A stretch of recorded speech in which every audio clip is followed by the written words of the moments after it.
Lalit Modi, I began the news hour tonight by saying that it's possible, only two possibilities.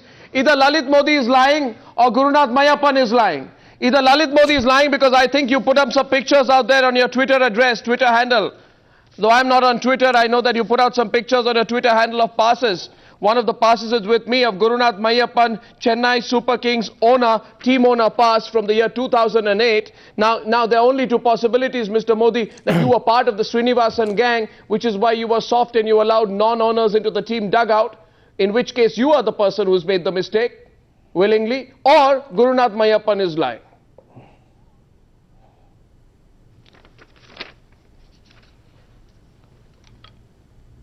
I can't hear you. Which I can't of the hear two you. options is true?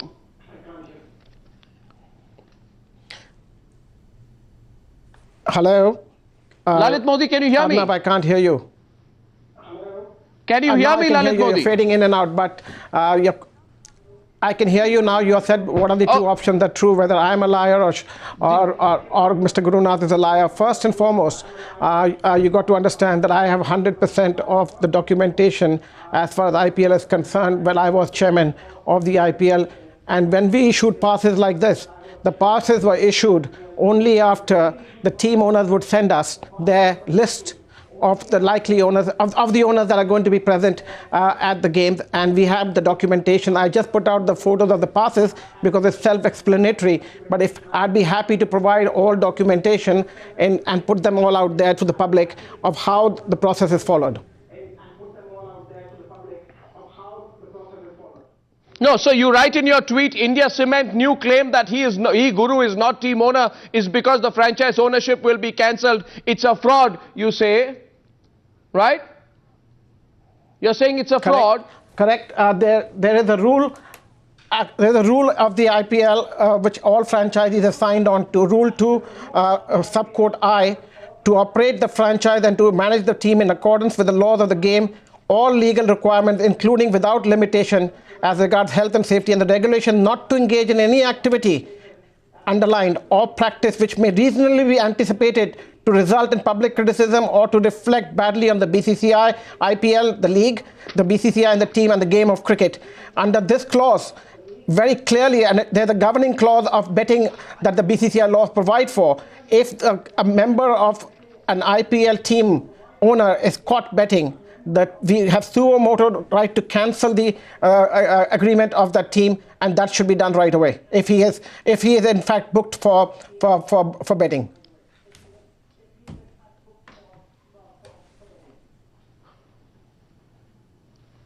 Lalit Modi, there's a clause 12.3. If you can look at the IPL, isn't there? There's a clause 12.3.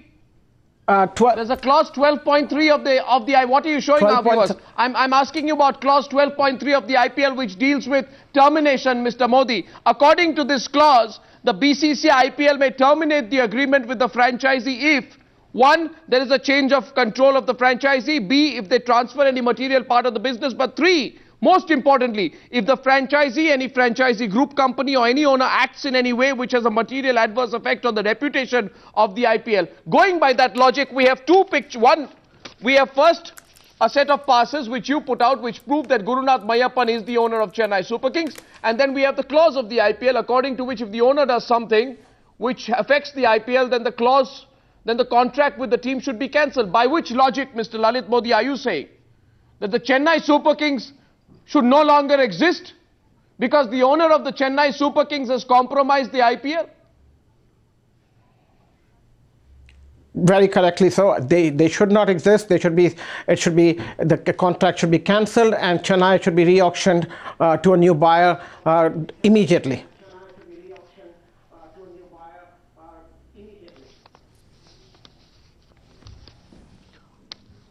Lalit Modi, now joining the debate, Aslam Ghani. I can't hear. Is a member of the legal committee of the BCCI. And someone you know well, Mr. Lalit Modi, AC Muthaiya, former president of the Indian Cricket Board. Mr. Muthaiya, good evening. I welcome both of them on the debate. What a Friday night this is. Aslam Ghani. Good evening, Arnab. You have no defense tonight. Lalit Modi says he's proven that Gurunath Mayapan is lying about not being the team owner. And I have papers of IPL contract by Along which with N somebody does Srinivasan, something along which with N brings adverse Srinivasan. disrepute to the IPL, then the franchise should be closed down. Mr. Aslam Ghani, tonight, will you close down the franchise? Do you have the courage? Do you have the guts? Do you have the ability? Do you have the fortitude to close down Chennai Super Kings, Mr. Aslam Ghani? I won't say anything on this, Arnab, because this is not something which I have to do. There is some interpretation being placed on the basis of certain documents by Mr. Lalit Modi. Well, this can be seen, investigation is on, these all aspects can be looked into.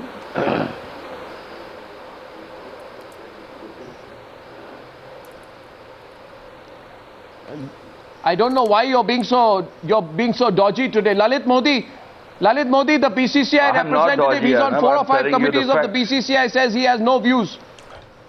He has no views on the fact that according to the BCCI rules tonight, the Chennai Super Kings franchise should be closed down. They're all rubber stamps.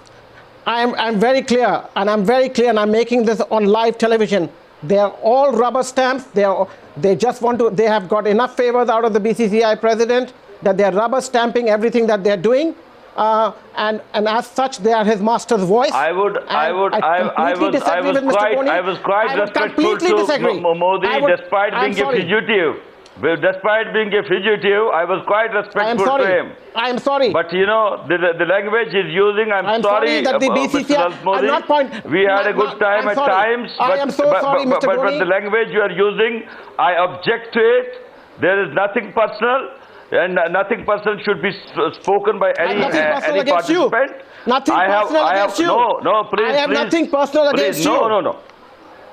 No, you said it that there are. I'm not. The issue is that you I'm just finding the truth. I am saying that the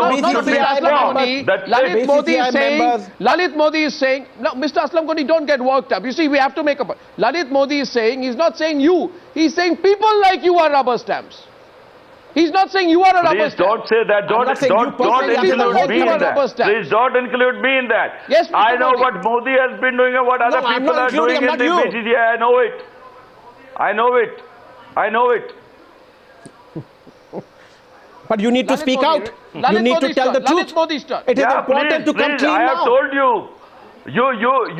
You come clean. You come back to India and face the things here.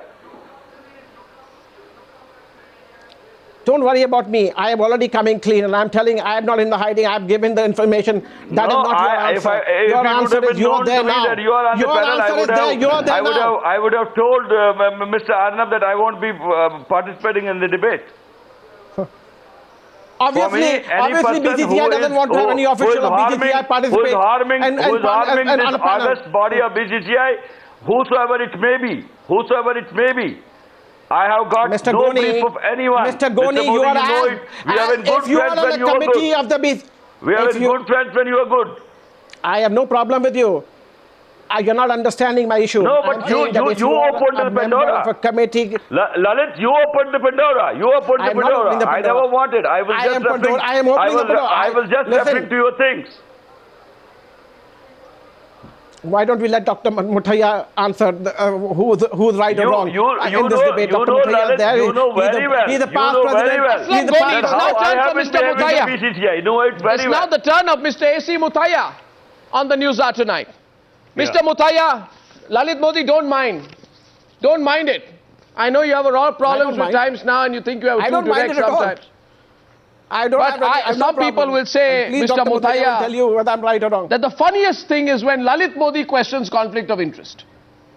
When Lalit Modi talks about conflict of interest, then that's the funniest thing which can happen, because I remember that you, Mr. Muthaiya, had originally written to the BCCI to say that allowing India Cements to buy Chennai created a conflict of interest, but the board failed to respond to this complaint. This matter is sub judice, but it is pertinent to note that the BCCI, Mr. Muthaiya, did not look into the complaint. Did even Lalit Modi take a position at that point of time, Mr. Muthaiya? Nobody took that stand. I've been repeatedly saying this, but nobody took that stand, and now it's in court. and on 16th of July, it's posted for final disposal. So there is a clear conflict of interest, and because of the conflict of interest, the present president is not able to take any aggressive stand, because he's involved with CSK, he's involved with the board, he's involved with the TNCA.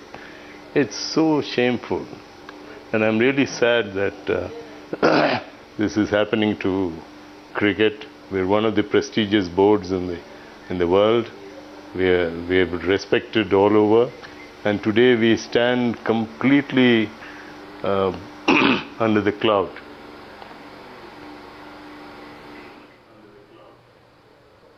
So Lalit Modi, it's all right to be sitting in London and passing judgment of conflict of interest, but you said nothing. You did nothing. You took no position when the issue of conflict of interest came up. Ask Dr. Where were you, Lalit Modi, in 2009 when the BCCI sent an invitation to India Cements to participate in the auction conducted by IPL at a time when Mr. Srinivasan was honorary treasurer of the BCCI and president of the Tamil Nadu Cricket Association? Where were you, Mr. Modi? Why don't you let me answer this? Okay, I will answer this question right now. Dr. Muthaiya is very knowledgeable of the fact that the matter is sub judice on one hand. On the other hand, we very well know that Srinivasan colluded with certain people to backdate the BCCI constitution, which was not known to me or to Dr. Muthaiya. But when I did come to know, and I spoke to Dr. Muthaiya, and I have provided him the information, and we have been working together to try and see that this information is gone on to the courts, and something is done about it. Please, Dr. Muthaiya, if you will please explain to them that. No, the clause which said no administrator can have commercial interest was amended. That's what Lalit is meaning. Was amended to say this excludes T20. How can you accept it?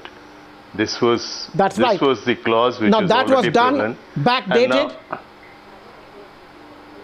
Yeah, that was done. That was amended, and it was passed in the general body by a majority. It was not. No, if you remember, it was not passed.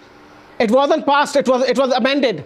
It was done illegally. They amended it, and they did not even present it, and we came to know about it. You and I both know about it, and there is where the case lies. And the documentation was then unearthed by me and you together. I challenge that. That's right, and I support you on that. Mr. Lalit Modi, please, Mr. Modi, you must be careful of what you say.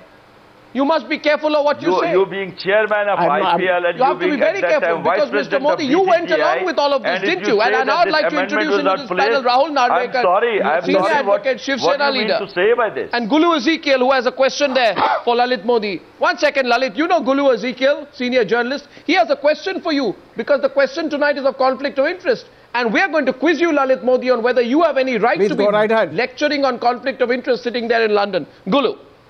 I have a couple of questions for Mr. Modi and also Mr. Muthaiya. First, Mr. Modi, please. Mr. Modi, you know, there seems to be a grey area of whether the constitution was amended surreptitiously, as Mr. Modi is stating, or whether it was done constitutionally by a two-thirds majority.